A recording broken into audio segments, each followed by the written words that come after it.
और प्रियंका गांधी का लखनऊ का दौरा है आज, और इसी के साथ ही साथ आपको यह भी बता देते हैं कि प्रियंका गांधी 5 दिनों के यूपी के दौरे पर आएंगी। पार्टी संगठन के कार्यों में वो शामिल होंगी। यूपी कांग्रेस के कई प्रकोष्ठों की बैठक भी करेंगे, समीक्षा की। तो यूपी कांग्रेस की तैयारियों की समीक्षा भी करेंगे प्रियंका गांधी।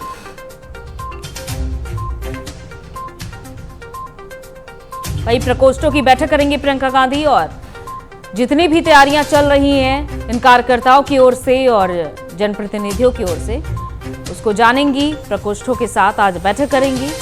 5 दिनों का उनका ये यूपी का दौरा। लखनऊ पहुंचेंगे आज सबसे पहले। तो पार्टी संगठन के कार्यों में प्रियंका गांधी शामिल होंगी।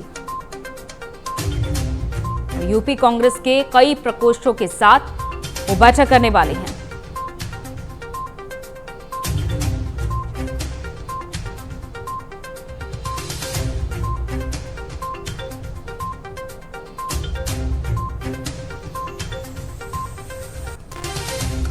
और दिवाकर त्रिपाठी हमारे संवाददाता इस खबर पर हमारे साथ जुड़ चुके हैं। दिवाकर, आज प्रियंका गांधी लखनऊ पहुंचने वाली हैं, क्या क्या उनके कार्यक्रम रहने वाले हैं आज के? प्रियंका गांधी आज लखनऊ पहुंच रही हैं और लखनऊ पहुंचने के बाद वो शीला कॉल का जो घर था उसको ही अपना ठिकाना बनाएंगे, वहां पर जाएंगे। उसके बाद कल से जो संगठन के साथ बैठकें हैं उनका दौर शुरू होगा।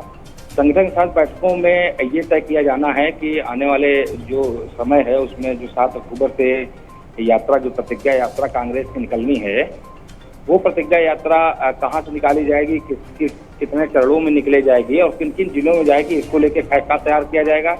इसके साथ ये भी कहा जा रहा है कि जो प्रियंका गांधी जो है वो वाराणसी से अपना चुनावी आगाज जो करना चाहती हैं, तो वाराणसी से चुनावी आगाज अगर करेंगे तो उसकी जो तैयारियां हैं वो भी कहीं न कहीं पूरी की जाएंगी कि ये मोदी के।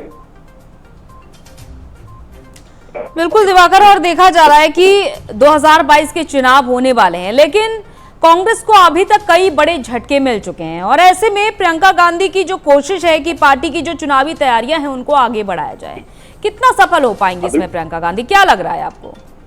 अब देखिए, प्रियंका गांधी भरपूर कोशिश में लगी हुई हैं, इसीलिए वो अभी पिछले दिनों ही आई थी और 3 दिन तक लगातार उन्होंने संगठन के साथ बैठक की थी और कहीं कहीं कील कांटे जो है वो दुरुस्त किए गए थे। लेकिन अब कितना इसका फायदा होगा ये तो अभी कहना मुश्किल होगा, विधानसभा चुनाव में ही पता चलेगा। लेकिन कहीं न कहीं ये जरूर कहा जा रहा है कि प्रियंका गांधी पूरी तरीके से लगी हुई है कि संगठन को मजबूत किया जाए और आगामी विधानसभा चुनाव में कहीं कहीं जीत हासिल की जाए। अब इसके अलावा उनके और भी जिलों के दौरे होंगे, मेरठ में भी मौजूद होंगी, वाराणसी और आगरा में भी चुनावी जनसभाओं की योजनाएं बनाई जा रही हैं। बिल्कुल, देखिए प्रियंका गांधी की कई जनसभाएं जो हैं वो होनी है, चाहे वो वाराणसी हो या फिर मेरठ हो। मेरठ में भी उनकी जनसभाएं होनी है। फिलहाल पहले तो तारीख तय हो गई थी, लेकिन अब कहीं कहीं जाके वो पोस्टपोन हुई है, क्योंकि कहा यह जा रहा है कि पितरपक्ष में वो चुनावी आगाज नहीं करना चाहती हैं, और दूसरा उनको कई जिलों में जो की यात्रा निकलने की परमिशन भी नहीं मिली है। तो उसके लिए पूरी तरीके लगी हुई है कांग्रेस। अब देखना ये होगा कि प्रियंका किन तारीखों को तय करती हैं जनसभाओं के लिए। लेकिन इस समय ये भी देखा जा रहा है, प्रियंका गांधी तो खैर 5 दिनों के यूपी दौरे पर है ही दिवाकर, लेकिन कांग्रेस में प्रदेश संगठन में काफी असंतोष और उथल पुथल देखी जा रही है। एक तरफ जितिन प्रसाद जो कि बीजेपी में पहले ही शामिल हो चुके हैं और उन्हें मंत्री पद भी मिल चुका है, तो दूसरी तरफ ये भी देखा गया कि जो प्रदेश कांग्रेस के उपाध्यक्ष रहे ललितेश त्रिपाठी ने भी इस्तीफा दे दिया था पार्टी से। बिल्कुल, देखिए सभी जानते हैं कि डूबती जो नाव है उसको छोड़ना ही कहीं कहीं मुमकिन होता है, और जिस तरीके से भारतीय जनता पार्टी जो मजबूत दिखाई दे रही, चाहे वो संगठन के तौर पे हो, चाहे वो चुनावी स्तर के तौर पे हो, या फिर कहें कि देश में जो सरकारें अलग अलग प्रदेशों में उनके हिसाब से हो, तो जाहिर बात है डूबती नाव का सहारा कोई नहीं लेना चाहेगा, उससे कहीं कहीं वो कूदेगा ही। ऐसा ही कांग्रेस में भी दिखाई दे रहा है।